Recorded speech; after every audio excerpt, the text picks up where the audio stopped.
সুপ্রিয় দর্শক সবাইকে স্বাগত জানাচ্ছি প্ল্যানেটারি হেলথ একাডেমিয়া সুরক্ষায় প্রতিদিন অনুষ্ঠানে আপনাদের সঙ্গে রয়েছি আমি ডাক্তার অমিতা হাসান। আমরা জানি এই শীতের শুরুতে এবং শীত চলছে এর মাঝে কিন্তু অনেকগুলো ভাইরাস আমাদেরকে উদ্বিগ্ন করে তুলছে। আমরা বিভিন্ন পত্রপত্রিকায়, মিডিয়ায়, ইলেকট্রনিক মিডিয়ায় সব জায়গায় দেখতে পাচ্ছি বর্তমানে যে জায়গাটি মানুষকে একটু উদ্বিগ্ন করে তুলছে তার মধ্যে অন্যতম হচ্ছে HMPV ভাইরাস বা হিউম্যান মেটানিউমো ভাইরাস, এবং আরেকটি ভাইরাসের কথা ভীষণ আলোচনা এসেছে, সেটি হচ্ছে রিও ভাইরাস। তার পুরো যদি পূর্ণাঙ্গ রূপটি আমরা জানি রেসপিরেটরি এন্টারিক অরফান ভাইরাস। এই দুটি ভাইরাস এখন আলোচনায় রয়েছে। আসলে মানুষ কতখানি উদ্বিগ্ন হবে, এর প্রতিরোধ কী, প্রতিকার কী, সচেতনতা কী, সবগুলো বিষয় নিয়ে কিন্তু আমাদের জানা দরকার। এবং এর পরবর্তী যে কনসিকুয়েন্স বা আমরা যদি ধারাবাহিকতা যদি চিন্তা করি তাহলে এটি কতখানি প্রাণঘাতী, এই সবগুলো বিষয় একটি ভাইরাসের ভিরুলেন্সি অথবা তার প্রাণঘাতী যে ক্ষমতাটি সেটিকে নির্ধারণ করে থাকে। সবগুলো বিষয় নিয়ে কথা বলতে আজকে আমরা স্টুডিওতে আমন্ত্রণ জানিয়েছি অধ্যাপক ডাক্তার মুস্তাক হোসেন, জনস্বাস্থ্য বিশেষজ্ঞ, সাবেক প্রধান বৈজ্ঞানিক কর্মকর্তা, রোগতত্ত্ব ও রোগ নিয়ন্ত্রণ ও গবেষণা ইনস্টিটিউট বা IDCR, খণ্ডকালীন শিক্ষক, public health and informatics, Jahangirnagar বিশ্ববিদ্যালয়। অধ্যাপক ডাক্তার মুস্তাক, আপনাকে স্বাগত আমাদের অনুষ্ঠানে। ধন্যবাদ। আমরা আসলে সত্যিকার অর্থে আপনি IDCR এর একজন প্রধান বৈজ্ঞানিক কর্মকর্তা হিসেবে ছিলেন এবং বিভিন্ন রোগ তত্ত্ব নিয়ে এবং বর্তমানে যেটি রয়েছেন আর কি পাবলিক হেলথ অ্যান্ড ইনফরমেটিক্সে, তো যেটি আমরা বলছি যে রোগ তত্ত্ব নিয়ে যে বিভিন্ন রকমের গবেষণাগুলো হয়ে থাকে তার মধ্যে প্রতি বছরই আমরা দেখছি যে কোনো না কোনো রোগ বা অথবা ভাইরাস অথবা ব্যাকটেরিয়া এগুলো আলোচনায় চলে আসে। এবং এবারের যে আলোচনাটি HMPV ভাইরাসটি নিয়ে আমরা আলোচনার শীর্ষে আছি, সেটির সূত্র কিন্তু আবার সেই চীন থেকে, কারণ আমাদের একটি পূর্ব অভিজ্ঞতা রয়েছে যে কোভিডকালীন সময়ে বা করোনা ভাইরাসের সময়ে যে ডিজাস্টার বা একটি ব্যাপকতা আমরা লক্ষ্য করেছি সেটিকে কাটিয়ে উঠতে আমাদের অনেক সময় লেগেছে। নতুন করে এই ভাইরাসটি আমাদের মধ্যে কিছুটা হলেও উদ্বিগ্নতা ছড়াচ্ছে। এই ভাইরাসটি সম্পর্কে একটু জানতে চাই। জি, ধন্যবাদ। হ্যাঁ, ইদানিং আমাদের দেশ বেশ কয়েকটা দেশে বিশেষ করে গণমাধ্যমে খবরটা বেরিয়েছে এবং মানুষ উদ্বিগ্ন হয়েছে। যদি আমাদের জনস্বাস্থ্যর জরুরি পরিস্থিতির সূত্র বলে একটা স্বাস্থ্য সমস্যা হয়তো বৈজ্ঞানিকভাবে খুব একটা গুরুতর না, কিন্তু মানুষ যদি এই বিষয়ে উদ্বিগ্ন হয় সেটা একটা সমস্যা। যে সেটি নিরসন করা আমাদের দায়িত্ব। সেই জন্য আপনাদের টেলিভিশনের অনুষ্ঠানটা অবশ্যই এই বিষয়ে ভূমিকা রাখবে। এই জন্য আমি চ্যানেল 24 কর্তৃপক্ষকে ধন্যবাদ দিচ্ছি। এটা একটা শ্বাসতন্ত্রের সংক্রমণ ঘটাতে সক্ষম এমন একটা ভাইরাস। এর সাথে মিল আছে ইনফ্লুয়েঞ্জা বা রেসপিরেটরি সিনসিটিয়াল ভাইরাস। অনেক ভাইরাসের নাম বলা যায়, বা ইনফ্লুয়েঞ্জা A, B, বিভিন্ন রকম ভাগ আছে। বা করোনা ভাইরাসের যেটা মৌসুমি শ্বাসতন্ত্রের রোগ ঘটায়, কোভিড-19 না, করোনা ভাইরাসের গ্রুপে অনেকগুলো ভাইরাস আছে। সবচেয়ে নতুন হচ্ছে যে কোভিড-19, কোভিড-19 যেটা নিয়ে বিশ্বমারি হয়ে গেল, এখন সেটা সাধারণ ভাইরাসে পরিণত হয়েছে। আর কোভিডের কিন্তু আরেক কতগুলো আছে যেগুলো আমাদের ইনফ্লুয়েঞ্জার মতো সর্দি কাশি বা জ্বর ঘটাতে পারে, সেগুলোও কিন্তু একটা মানে এর মধ্যে অন্তর্ভুক্ত আমরা করতে পারি। শ্বাসতন্ত্রের জন্য দায়ী কতগুলো ভাইরাস। তো এটা আগে থেকেই ছিল। 2001 সালে এটা নেদারল্যান্ডের প্রথম বৈজ্ঞানিকরা এটাকে শনাক্ত করে নাম দেন, এবং এরপরে এটা নানা রকম বৈজ্ঞানিক পরীক্ষা নিরীক্ষা করে দেখা গেছে যে এটা আগেও ছিল। সম্ভবত 1950-এর দশকে কোনো এক সময় থেকে এটা ছিল। বিভিন্ন সেরোলজিক্যাল জেনেটিক বিভিন্ন গবেষণা করে দেখা গেছে। আর নেদারল্যান্ডে পাওয়ার সঙ্গে সঙ্গে বাংলাদেশের বিজ্ঞানীরাও একটা জরিপ করেছেন যে আমাদের এখানে আছে কিনা, তারা পেয়েছেন। এরপরে 2011 সালে তারা একটা আরও বৈজ্ঞানিকভাবে নমুনা নিয়ে যে কত লোকের মধ্যে আছে, তারা অবশ্য নির্দিষ্ট কতগুলো রোগীদেরকে নিয়ে যারা শ্বাসতন্ত্রের রোগ আছে তাদের মধ্যে জরিপ করেছেন। সেখানে 10 থেকে 12 ভাগ শতকরা তারা পেয়েছে যে সর্দি কাশি বা জ্বর হচ্ছে এই হিউম্যান মেটানিউমো ভাইরাস দিয়ে। IDCR তার ইনফ্লুয়েঞ্জা নজরদারি আছে, ইনফ্লুয়েঞ্জা সার্ভেলেন্স 2008 সাল থেকে 7 সাল থেকেই করছে তারা। সারা পৃথিবীতে ইনফ্লুয়েঞ্জা নজরদারি হচ্ছে এই কারণ ইনফ্লুয়েঞ্জা ভাইরাসটা খুব দ্রুত তার চরিত্র বদলাতে পারে। বদলিয়ে একটা নতুন যদি ইনফ্লুয়েঞ্জা ভাইরাস হয়, মানুষের শরীরে তার বিরুদ্ধে রোগ প্রতিরোধ ক্ষমতা থাকে না, অনেক ক্ষয়ক্ষতি হতে পারে, অনেকে অসুস্থ হবে, মৃত্যুও ঘটতে পারে। এবং কালক্রমে ওই ইনফ্লুয়েঞ্জা ভাইরাসের যে নজরদারি ওইটাকে পাটাতনকে ব্যবহার করে সেখানে অন্য অন্য শ্বাসতন্ত্রের রোগের খোঁজা শুরু হয়েছে, যেটা ইনফ্লুয়েঞ্জা পজিটিভ না কিন্তু তার সর্দি কাশি আছে। তখন থেকে 2017 সাল থেকে কিন্তু আইডিসিআর এই হিউম্যান মেটানিউমো ভাইরাস পেয়ে আসছে। তবে এর চেয়ে বেশি পাচ্ছে মানুষ কিন্তু রেসপিরেটরি সিনসিটিয়াল ভাইরাস, ওটা আরও বেশি এবং ওটাকে অসুস্থতাও ঘটায়। তো এটা খুব নতুন কিছু না। তবে যেহেতু চীনেই ঘটনাটা ঘটেছে, আপনি বলেছেন যে এই নিকট অতীতে কোভিড চীন থেকে প্রথম শনাক্ত হয়েছে, এটার মানে এই না যে চীনেই এটা উদ্ভব হয়েছে, হয়তো অন্য কোনো জায়গা থেকে চীনে গিয়ে শনাক্ত হয়েছে। কাজেই সেইখান থেকে একটা আন্তর্জাতিক উদ্বেগ আছে চীনে কি আবার নতুন করে ভাইরাস হলো কিনা। তবে কোভিড পরবর্তী সময়ে চীন বা অন্যান্য দেশে শ্বাসতন্ত্রবাহিত রোগটা একটু বেশি দেখা যাচ্ছে। তবে চীনের সরকার বলেছে যে গত বছর যেরকম ছিল তার চেয়ে খুব বেশি না। তবে এই সময়ে চীনে শ্বাসতন্ত্রবাহিত রোগটা বেশি দেখা যাচ্ছে। এসব নানা কারণে এটি আলোচনা এসেছে। আমরা যদি আসলে একদম ভাইরাসটি সম্পর্কে মূলত এর চরিত্র সম্পর্কে জানতে চাই, যে আসলে এটি রেসপিরেটরি ট্র্যাক্টকে মূলত আসলে আক্রমণ করে থাকে যেটি বলছেন। তো এই ভাইরাসের লক্ষণগুলো মানে আমরা সাধারণ মানুষের জন্য যদি বলতে চাই, তারা আসলে কিভাবে বুঝবে কি কি লক্ষণগুলো প্রকাশিত হয় এবং কতদিনের মধ্যে সেটি প্রকাশিত হয়? এটা তো আসলে ইনফ্লুয়েঞ্জার মতোই, যদিও বাংলাদেশে শীতকালে ইনফ্লুয়েঞ্জা খুব একটা হয় না। এটার আপনার জ্বর হবে, ভাইরাল যে কোনো ভাইরাস ব্যাকটেরিয়া বা যে কোনো ইনফেকশনে জ্বর হয়, সংক্রমণে জ্বর হয়। সাথে সর্দি হতে পারে, নাক বন্ধ হয়ে যেতে পারে সর্দিতে, কাশি হতে পারে, গলা ব্যথা হতে পারে, ক্লান্তি লাগতে পারে।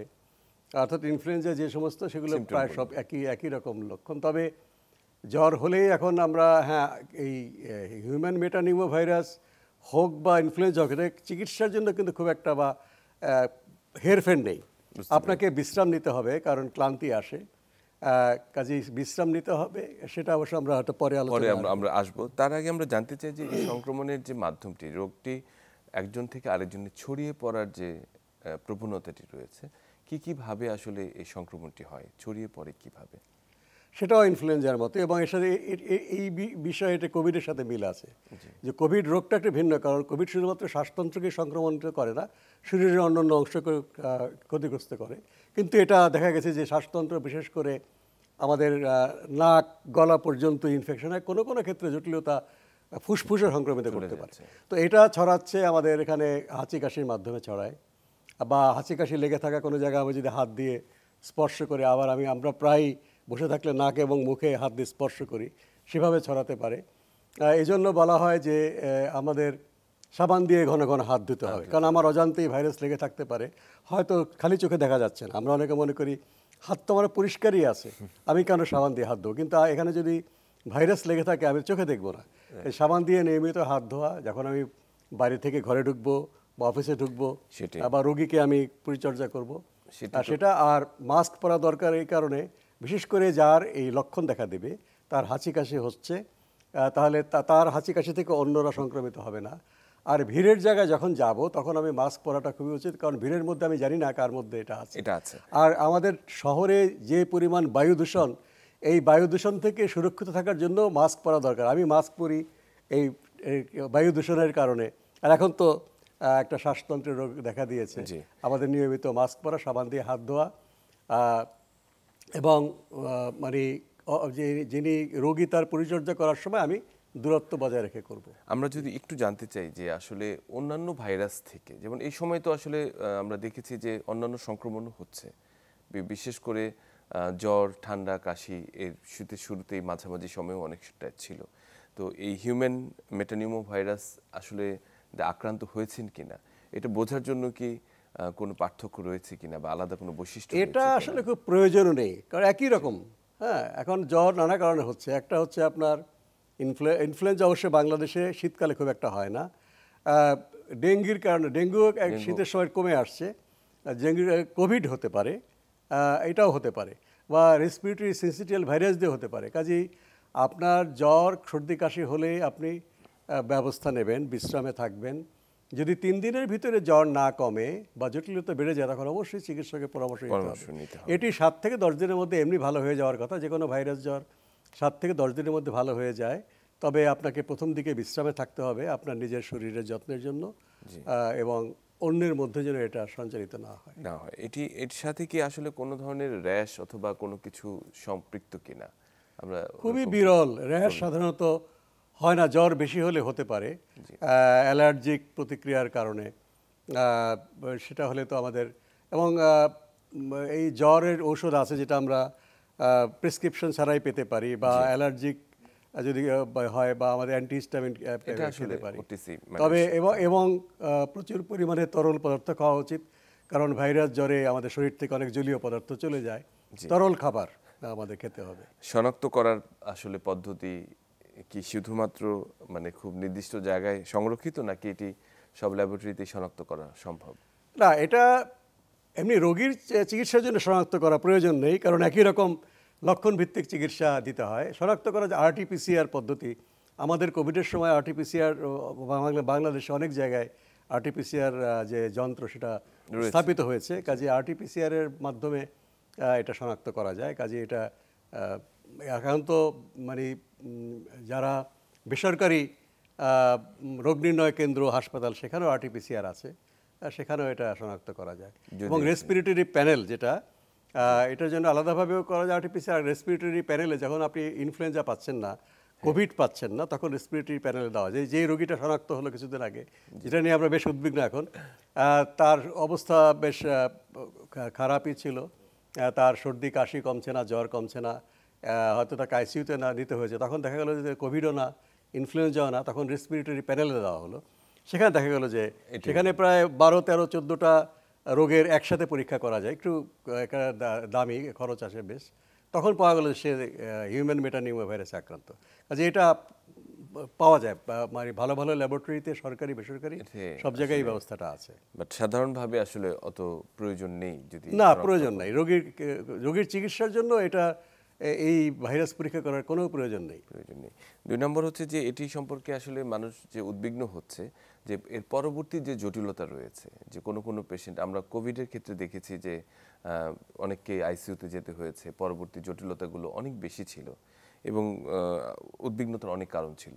কিন্তু হিউম্যান মেটানিউমো ভাইরাসকে আসলে ঠিক সেই ধরনের জটিলতার সম্মুখীন করছে কিনা, অথবা একে নিয়ে উদ্বিগ্ন হওয়ার কারণ আছে কতখানি? না, এই ভাইরাসের কারণে জটিলতা হওয়ার সম্ভাবনা খুব কম। যেভাবে কোভিডের ক্ষেত্রে ভাইরাস জটিলতা হওয়ার, মানে যদি অন্য কোনো কন্ডিশন নাও থাকে, তবে যারা একেবারে শিশু বা বেশি বয়স্ক মানুষ, যাদের রোগ প্রতিরোধ ক্ষমতা কমে গেছে বয়সের কারণে, সবচেয়ে বেশি বয়স বা সবচেয়ে কম বয়স এটা হতে পারে, গর্ভবতী নারী, তারও প্রতিরোধ ক্ষমতা কমে যায়। আর হচ্ছে যাদের আগে থেকেই শ্বাসতন্ত্রের রোগ আছে, অ্যাজমা আছে, বা সে ক্যান্সারের ওষুধ নিচ্ছে, কিডনি ডায়ালাইসিস করছে, কিংবা তার হৃদযন্ত্রের অসুস্থতা আছে, উচ্চ রক্তচাপ আছে, সে ওষুধ খাচ্ছে সে, এই ধরনের মানুষের ক্ষেত্রে এই রকম সর্দি জ্বর, সেটা হিউম্যান মেটানিউমো ভাইরাসই হোক বা ইনফ্লুয়েঞ্জাই হোক, তার যেই ইতিমধ্যেই তার শরীর দুর্বল, আরও দুর্বলতা আক্রান্ত হতে পারে। এজন্য ওই রকম অসুস্থ যারা আছে, তারা যদি জ্বরে ভোগেন, তাকে প্রথম থেকেই সাবধান হতে হবে। এবং তার যে চিকিৎসক, কারণ সে নিশ্চয়ই চিকিৎসকের সাথে আছে, বা চিকিৎসকের সাথে থাকা দরকার, পরামর্শ নিয়ে তাকে ব্যবস্থা গ্রহণ করতে হবে। আচ্ছা, তাহলে এটি আসলে গুরুত্বপূর্ণ যে একজন চিকিৎসকের পরামর্শ অনুযায়ী যে পরবর্তী জটিলতাগুলোকে প্রতিরোধ করা সম্ভব। একই সঙ্গে আসলে জানতে চাই যে যদি আমরা রোগটিকে প্রতিরোধ করতে চাই, মূলত এটি প্রতিরোধযোগ্য একটি রোগ, তাহলে আসলে যে প্রথমে যে কথাগুলো আপনি বলেছেন, একটি মাস্কও আপনি দেখতে পাচ্ছি আপনার সঙ্গে আছে, যে কি কি ধরনের জনসচেতনতামূলক সতর্কতা অবলম্বন করতে হবে বা স্বাস্থ্যবিধি? আচ্ছা, হ্যাঁ, এটা তো আমাদের কোভিডের অভিজ্ঞতা আমাদের আছে, সেটা আমরা প্রয়োগ করতে পারি। প্রথম হলো যে হাঁচি কাশির মাধ্যমে ছড়ায়, সেটা আমি প্রথমে বলেছি। বা কোনো কিছু স্পর্শ, হাঁচি কাশি লেগে থাকা কোনো জায়গা আমি স্পর্শ করে সেটা নাকে মুখে হাত দিই। ব্যক্তিগত বিষয় হলো আমি হাঁচি কাশি দেওয়ার সময় অবশ্যই নাক মুখ ঢেকে হাঁচি কাশি দেব, এবং হাত দিয়ে যদি আমি হাঁচি কাশি ঢাকি, আমাকে সাবান দিয়ে হাত ধুয়ে ফেলতে হবে। নিয়মিতভাবেই আমাকে সাবান দিয়ে হাত ধুতে হবে। তাহলে যদি কোনোভাবে কারো হাঁচি কাশি লেগে থাকে কোনো জায়গায়, আমি স্পর্শ করছি, সেটা সুরক্ষিত থাকবো। আর হচ্ছে যখন ভিড়ের জায়গায় যাব, সেখানে যদি বদ্ধ জায়গা থাকে, সেখানে আমার হাঁচি কাশিটা কিন্তু একটা খোলা জায়গায় হাঁচি কাশি যতটুকু দূরে যায়, ভিড়ের জায়গায় কিন্তু সেটা ঘুরতে থাকে, ক্ষুদ্র ক্ষুদ্র কণা। এক্ষেত্রে ব্যক্তিগত সাবধানতা তো আছেই। যেই কর্তৃপক্ষ আছে যেই জায়গায়, যেমন বাজার ঘাট, রেল স্টেশন, এসব জায়গাতে যেন মানুষ দূরত্ব রেখে কাজটা করতে পারে, সেটা কর্তৃপক্ষকে ব্যবস্থা নিতে হবে। এবং সেই সমস্ত স্থানে বিভিন্ন জায়গায় সাবান পানির ব্যবস্থা করতে হবে, বেসিনে পানি যেন একজন মানুষ বাজারে ঢুকলো, কাজে সে যদি সাবান দিয়ে হাত দিয়ে ঢুকে বিশেষ করে হাসপাতাল, যেটা কিন্তু কোভিডের সময় ছিল, কিন্তু এখন তো দেখা যাচ্ছে না। হাসপাতালে ঢোকার সময় একজন রোগী যেন সাবান দিয়ে হাত দিয়ে ঢুকতে পারে, বা একজন তার পরিচর্যাকারী বা অন্য অনেকেই হাসপাতালে ঢুকতে হয় বিভিন্ন কাজের কারণে, চিকিৎসক নার্স তো আছেই, এবং মাস্ক থাকা উচিত। যদি বিনামূল্যে দিতে পারেন ভালো, নাহলে নামমাত্র মূল্যে যখন আপনি হাসপাতালে ঢুকবেন আপনি একটা মাস্ক পরে নিন। এইভাবে কিন্তু কর্তৃপক্ষের দায়িত্ব কিন্তু আছে যে হাসপাতাল শুরু করে যেখানে পাবলিক প্লেস, শিক্ষা প্রতিষ্ঠান, বড় বড় অফিস আদালত, যেখানে কারখানা, সেখানে কর্তৃপক্ষ সাবান দিয়ে হাত ধোয়া এবং সুলভে মাস্ক করা এবং ভেন্টিলেশন, যে বাতাস চলাচল করতে পারে। আমাদের শীতকালে তো এখন আমরা দরজা জানলা বন্ধ করে মাঝে মাঝে খুলে দেওয়া উচিত। এই যদি আমাদের বাতাস ঢুকে বেরিয়ে যেতে পারে তাহলে কিন্তু ভাইরাসের ঘনত্বটা অনেক হালকা হয়ে যায়। কাজেই সেটাও দেখতে হবে। এটা কিন্তু কর্তৃপক্ষের উদ্যোগ ছাড়া সম্ভব না। একজন মানুষ একটা পরিপূর্ণ ভাইরাসে ভর্তি একটা ঘরে যদি সে মাস্ক পরেও ঢুকে, সে তো শতকরা 100% সুরক্ষিত থাকতে পারবে না। এবং এটা মনে রাখা দরকার, কোনো একটি মাত্র পদ্ধতিতে আমি সুরক্ষিত থাকতে পারবো না। আমি সাবান দিয়ে হাত ধুতে হবে, মাস্ক পরতে হবে, ভিড় যথাসম্ভব ভিড় এড়িয়ে চলতে হবে, এবং যার হাঁচি কাশি সর্দি আছে তিনি ঘরে বসে বিশ্রাম নেবেন অন্তত 3 দিন। এবং তখন যদি তাকে খুব জরুরি কাজে বাইরে যেতে হয়, কারণ যারা শ্রমজীবী মানুষ তাকে তো বাইরে না গিয়ে উপায় থাকছে না, তাকে সামাজিক সহায়তা দেওয়া উচিত, তাকে যেন তার রুজি রোজগারের জন্য বাইরে যেতে না হয়। এটা সরকার, কর্তৃপক্ষ এবং সামাজিক দায়িত্ব রয়েছে। তো যে এইরকম রোগী যদি বাইরে যেতেই হয় তা সে যেন মাস্ক পরে বের হয়। এইভাবে যদি আমরা কোভিডের সময়, যেগুলো আমরা বহুবার আলোচনা করেছি, কর্তৃপক্ষের দায়িত্ব রয়েছে, সমাজের দায়িত্ব রয়েছে এবং ব্যক্তির দায়িত্ব রয়েছে, পারিবারিক দায়িত্ব রয়েছে, এই সব দায়িত্ব নিয়ে যদি আমরা স্বাস্থ্যবিধি মেনে চলি, নিশ্চয়ই আমাদের ক্ষয়ক্ষতিটা আমরা অনেক কমিয়ে আনতে পারবো। আমরা যদি সমগ্র বিশ্বের সঙ্গে যদি প্রেক্ষাপটটি বিবেচনা করি, যে আসলে এই জোনে, মানে বিশেষ করে এই যেখানে হিউম্যান মেটানিউমো ভাইরাসের কিছু সংক্রমণ ঘটেছে চীন এবং আশেপাশে, তো ওখানে যে সতর্কতা জারি করা হয়েছে, আমাদের সরকারি পর্যায় থেকে কোনো ধরনের সতর্কতার জারির প্রয়োজন রয়েছে কিনা, অথবা আসলে যে কথাটি আপনি বলেছেন যে এটি শুধুমাত্র ব্যক্তিগত নয়, সামাজিক, কমিউনিটি এবং সবারই কিন্তু একটি সমষ্টিগত দায়িত্ব রয়েছে, এই জায়গায় কিছু সতর্কতা প্রয়োজন রয়েছে কিনা? দেখুন, চীনে কিন্তু কোনো জরুরি সতর্কতা জারি করা হয়নি। সতর্কতা হলো যে ওখানে রোগীর সংখ্যা বেড়ে গেছে, হাসপাতালে তাদের যে ক্যাপাসিটি প্রায় উপচে পড়া অবস্থা, তখন স্বাস্থ্য ব্যবস্থাকে বলা হয়েছে যে রোগী বেড়ে যাচ্ছে, তোমরা প্রস্তুতি গ্রহণ করো। কিন্তু যে কারণে পাবলিক হেলথ এমার্জেন্সি, জনস্বাস্থ্য জরুরি পরিস্থিতি, সেটা চীনেও জারি হয়নি, বিশ্বব্যাপীও জারি হয়নি। আমরা আমাদের এখানে যেহেতু শীতকালে ইনফ্লুয়েঞ্জা কম হয়, দেখা গেছে যে বিভিন্ন দেশে ইনফ্লুয়েঞ্জার সাথে এইটা বাড়ে। তো চীনে কিন্তু এই সময় শীতের সময় ইনফ্লুয়েঞ্জাটা বাড়ে, বা মার্কিন যুক্তরাষ্ট্রে, যাদেরকে আমরা বলি শীত প্রধান দেশ, সেখানে শীতকাল এবং বসন্তকালের আগ পর্যন্ত এই হিউম্যান মেটানিউমো ভাইরাসটা বেশি হয়, ইনফ্লুয়েঞ্জা সেটা বেশি হয়। আমাদের বাংলাদেশে এটা সার্ভেলেন্স যদি যুক্ত হয়, তাহলে সার্ভেলেন্স করলে আমরা বুঝতে পারবো যে এটার সাথে কোনো ঋতুর সম্পর্ক আছে কি না। তবে আমরা তো পেয়েছি একজনের, কাজে এখন আছে ধরে নিতে হবে। কাজে এক্ষেত্রে আমাদের যারা চিকিৎসক আছেন তাদের জন্য ক্লিনিক্যাল গাইডলাইন তৈরি হচ্ছে, যদিও এই ক্লিনিক্যাল গাইডলাইনটা মোটামুটি ইনফ্লুয়েঞ্জার মতোই, সেটা নতুন করে তৈরি করা হচ্ছে। বা কীভাবে পরীক্ষা করা যায় ডায়াগনস্টিক সেন্টারগুলোকে, সেগুলোকে তারা আবার ওই গাইডলাইন অনুযায়ী তারা করবেন। কাজে আমাদের এখানে আমাদের প্রস্তুতি দিতে হবে প্রধানত প্রতিরোধমূলক, যেন আমরা নিজেরা সুরক্ষিত থাকি। আর চিকিৎসকদেরকে তো আমরা আবার একটা প্রস্তুতি গ্রহণ করবো, যদি শ্বাসতন্ত্রের রোগটা বেড়ে যায় তাহলে কিভাবে তারা এটাকে ব্যবস্থাপনা করবে। আমরা যদি আরেকটি বিষয় যুক্ত করতে চাই, সেটি হচ্ছে যে আমরা কোভিডের সময় দেখেছি যে আইসোলেশন একটি শব্দ ছিল, যে তাকে আলাদা রাখা বা তাকে একটু কোয়ারেন্টাইন করে রাখা। এই এইচএমপিভির ক্ষেত্রে কি সেই ধরনের কোনো সতর্কতা প্রয়োজন রয়েছে কিনা, অথবা এয়ারপোর্ট অথবা যে পোর্টগুলো রয়েছে সেখানে কোনো সার্ভিলেন্সের প্রয়োজন রয়েছে কিনা? না, আইসোলেশনের জন্য কোনো সুপারিশ বিশ্ব স্বাস্থ্য সংস্থা বা আমাদের দেশের সরকার করেনি। তবে রোগীকে আলাদা রাখাই ভালো, কারণ যে কোনো সংক্রামক ব্যাধি, হাসপাতালগুলোতে ইনফেকশাস ওয়ার্ড আছে, যে সংক্রামক ব্যাধি যারা ভুগছেন তাদের জন্য একটা আলাদা ওয়ার্ড আছে, সেখানে রাখবে। কিন্তু তাকে কোয়ারেন্টাইন রাখা বা এইরকম কোনো বিধি চালু হয়নি। তবে অন্যান্য সংক্রামক ব্যাধির মতোই তাদেরকে আলাদা রেখে চিকিৎসা করাটাই ভালো।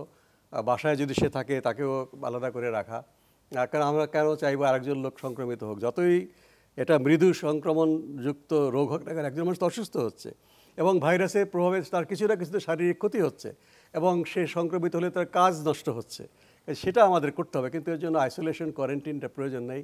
বিমানবন্দর বা স্থলবন্দর বা নৌবন্দরে আমাদের এটার জন্য বিশেষ কোনো সতর্কতা হতে প্রয়োজন হয়, কিন্তু আমাদের সার্বক্ষণিকভাবে সেখানে যারা তাপমাত্রা পরিমাপের স্ক্রিনিংগুলো আমাদের ঠিক করা উচিত। সব জায়গায় কিন্তু চালু নেই, কিন্তু আমাদের থার্মাল যে স্ক্যানার আছে, কারণ জ্বর নানা কারণে হতে পারে। যদি একজন যাত্রী বিদেশ থেকে আসছে, তার জ্বর হয়, তাকে তো বলা দরকার আপনি তাড়াতাড়ি চিকিৎসা নিন, বিশ্রাম করুন, এবং কোন দেশ থেকে আসছে, কারণ এখন তো এমপক্স আছে, এমপক্সের জন্য আমাদের এটার চালু আছে, অন্যান্য যে সংক্রামক ব্যাধি আছে, ইবোলার জন্য আছে। কাজে এটার হিউম্যান মেটানিউমোভাইরাসের জন্য আলাদাভাবে কিছু করার নেই। আমাদের যে নিয়মিত স্বাস্থ্য ব্যবস্থা আছে আমাদের প্রবেশ পথে, আন্তর্জাতিক প্রবেশ পথে, সেটাই চালু করতে হবে, এবং আমাদের তাপমাত্রা নির্ণায়ক যে থার্মাল স্ক্যানারগুলো, এগুলো ঠিকঠাক করে ফেলা উচিত। এর প্রতিরোধের ক্ষেত্রে অন্যান্য ভাইরাসের যেমন ফ্লু ভাইরাস ভ্যাকসিন বা অন্যান্য ভ্যাকসিনের ক্ষেত্রে কি কোনো অগ্রগতি হয়েছে কিনা এই বিষয়ে? না, এটা যেহেতু জনস্বাস্থ্যের জন্য অত গুরুত্বপূর্ণ বা জরুরি হিসাবে এখনো দেখা যায়নি। তবে ভ্যাকসিন, বিজ্ঞানীরা যে ভাইরাসগুলো মানুষকে অসুস্থ করছে তা প্রত্যেকটার বিরুদ্ধেই ভ্যাকসিন তৈরি করার চেষ্টা হচ্ছে। এটা যদি জনস্বাস্থ্যের জন্য জরুরি গুরুত্বপূর্ণ হয়, নিশ্চয়ই এটাকে ত্বরান্বিত হবে। তবে এর প্রাথমিক কাজগুলো হচ্ছে, ভ্যাকসিন বের হয়নি এখনো, ভ্যাকসিন করবার জন্য বিজ্ঞানীরা কাজ করছেন। আমরা সেটি বলছি।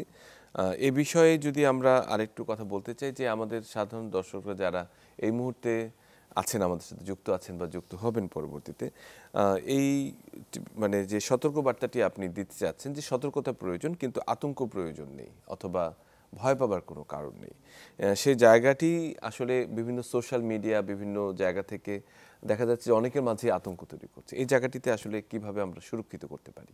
না, আমাদের এই ধরনের স্বাস্থ্য সমস্যা তো আমাদের প্রতিনিয়তই দেখতে হচ্ছে। এটা হয়তো নতুন করে আমাদের সামনে আসে, এটা পুরনো সমস্যা।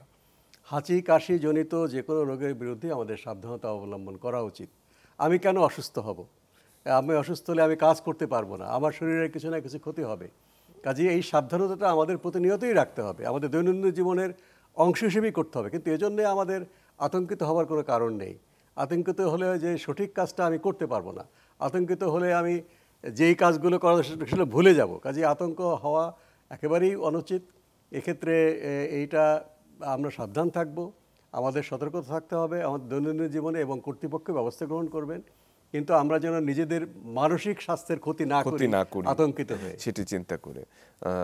আমরা হিউম্যান নিউমোভাইরাস নিয়ে হয়তো পরে আবার আসবো ফিরে। তার পরবর্তীতে আরেকটি ভাইরাস যেটি একটি আলোচনায় এসেছে, সেটি হচ্ছে রিও ভাইরাস, যেটা রেসপিরেটরি এন্টারিক অরফেন ভাইরাস নামে পরিচিত। এবং আমরা দেখেছি যে সম্প্রতি এনকেফালাইটিসে আক্রান্ত কয়েকজনকে গবেষণা করতে গিয়ে দেখা গেল যে সেটি নিপা ভাইরাস নয়, এবং রিও ভাইরাসের শনাক্তকরণ হয়েছে বাংলাদেশে। সেটির সম্পর্কে যদি আমাদেরকে একটু বলতেন, যে এটির ইতিহাসটি কতখানি পুরনো, সেটি কি বাংলাদেশে প্রথম শনাক্ত হলো কিনা, এবং ভাইরাসটির গতি প্রকৃতি কেমন, কী ধরনের ভাইরাস সেটি? হ্যাঁ, একটা গুরুত্বপূর্ণ এই যে আলোচনাটা অবশ্য শুরু হয়েছিল, হিউম্যান মেটানিউমোভাইরাস আলোচনা আবারটাকে ঢেকে দিয়েছে। এটা এমনি আপনি বললেন অরফ্যান, মানে রেসপিরেটরি আর এন্টেরিক, এটা শ্বাসতন্ত্র এবং পরিপাকতন্ত্রর একটা এতিম ভাইরাস।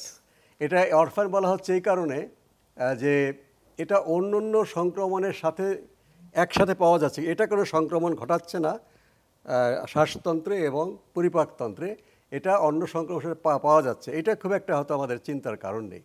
কিন্তু যেটা বাংলাদেশে পাওয়া গেছে প্রথম, যে কোনো ক্ষেত্রে রিও ভাইরাসটা আমাদের মস্তিষ্কের প্রদাহ ঘটায়, সেটা কিন্তু ইনফেক্টিভ।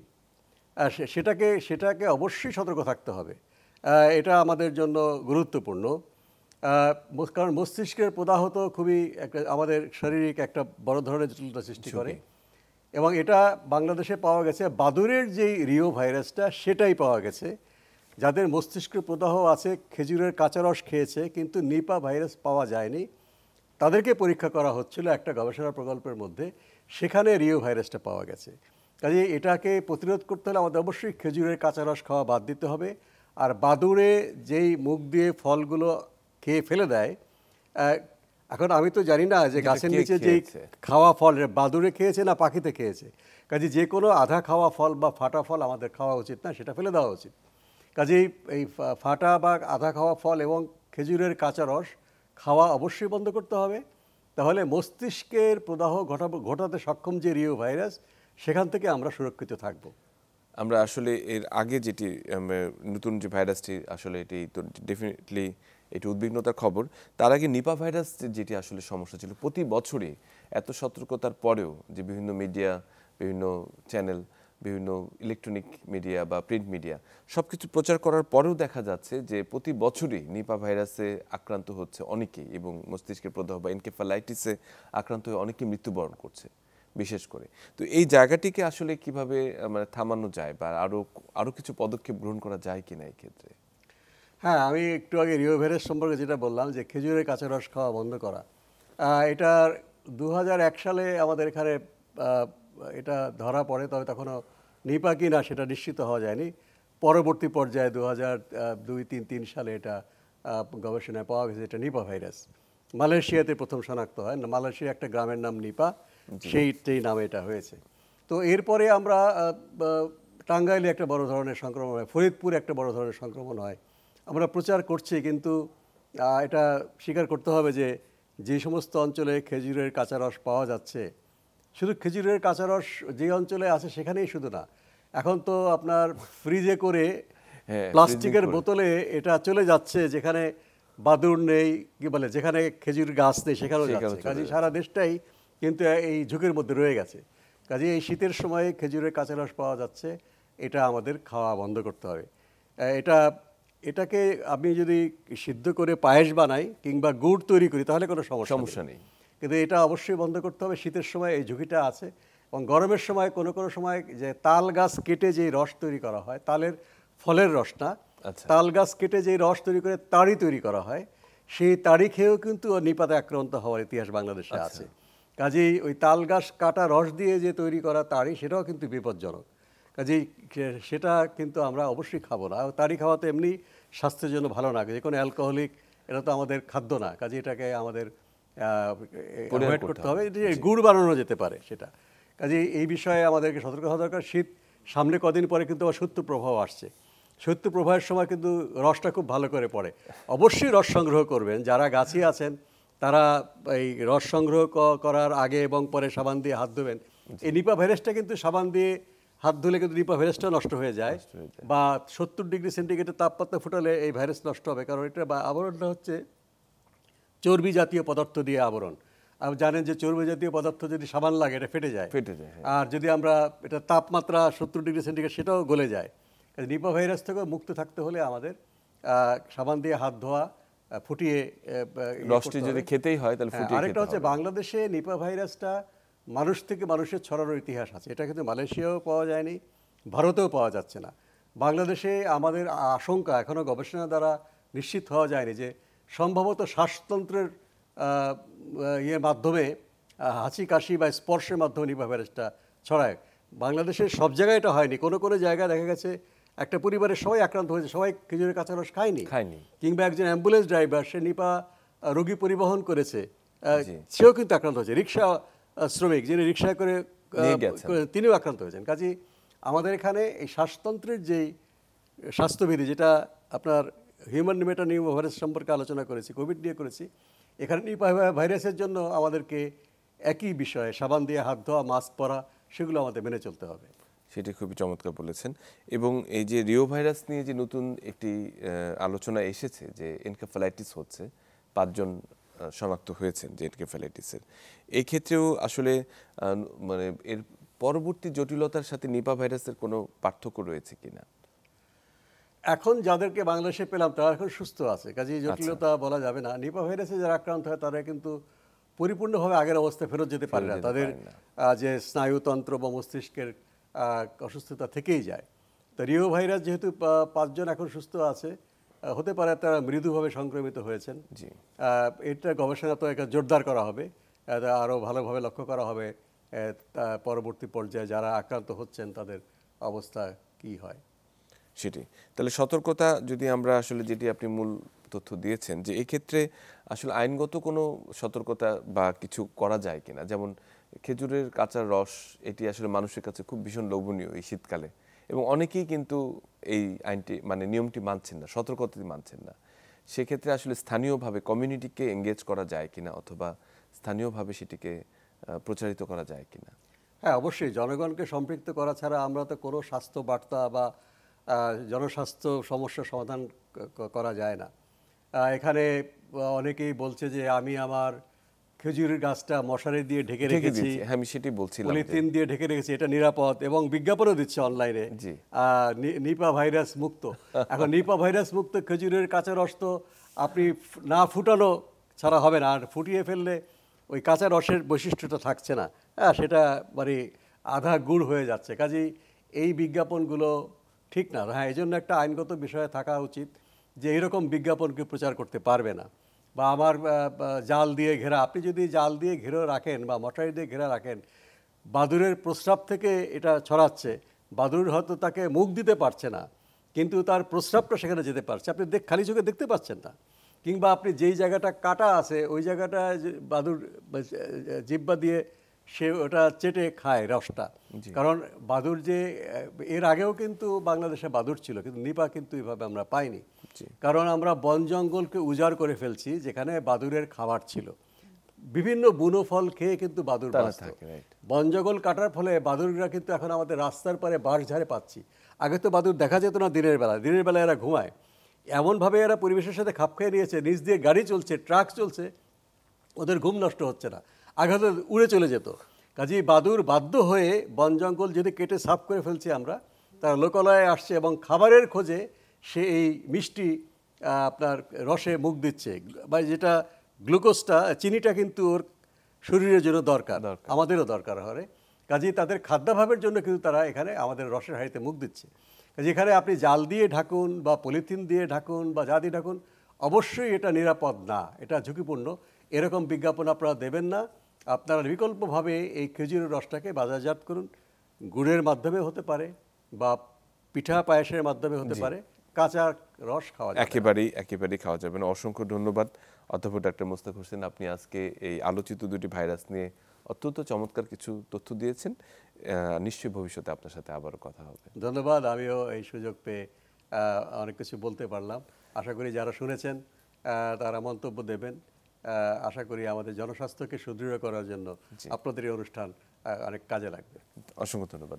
সুপ্রিয় দর্শক, আজকে আমরা যে তথ্যটি উঠে এলো সেটি আমাদের আলোচকের মাধ্যমে, সেটি হচ্ছে যে হিউম্যান মেটানিউমো ভাইরাস এবং রিও ভাইরাস এ বিষয়ে আতঙ্ক নয় অথবা কোনো ভয় নয়, কিন্তু সতর্কতা একেবারেই জরুরি। কাজেই যে স্বাস্থ্যবিধিগুলো রয়েছে, যেটি আমরা আসলে একসময় পালনে অভ্যস্ত হয়ে গিয়েছিলাম, যেটি আবার হয়তো এখন ভুলেও গিয়েছি, যে আসলে জনবহুল এলাকায় বা জনবহুল জায়গায় যখন আমরা যাব, অবশ্যই আমরা বাইরে যখন যাব মাস্ক পরব। আমাদের যে স্বাস্থ্যবিধি রয়েছে, হাত ধোয়ার যে বিষয়টি ছিল সেটাকে আমরা মেনে চলব। এবং যদি সাধারণ সর্দি কাশি জ্বর এটি যদি আসলে আমরা বলছি যদি কারো হয়ে থাকে, তাহলে অবশ্যই চিকিৎসকের শরণাপন্ন হব এবং যথাযথ চিকিৎসা নিয়ে সুস্থ থাকব। সবাই ভালো থাকবেন, সুস্থ থাকবেন।